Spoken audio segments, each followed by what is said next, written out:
Sumabog sa galit si Julia Barreto matapos mabalitaan na buntis si Gigi Delana umano kay Gerald Anderson.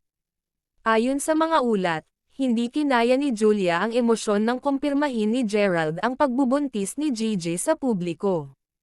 Bigla raw pinuntahan ni Julia si Gigi sa isang event kung saan naganap ang mainit na komprontasyon.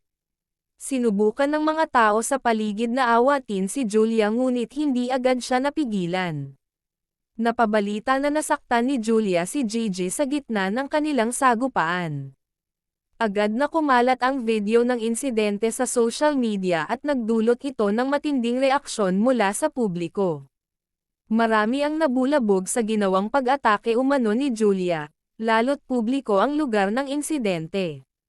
Naglabas ng pahayag ang kampo ni Gigi, na humihiling ng respeto at privacy sa gitna ng kanyang pagdadalang tao.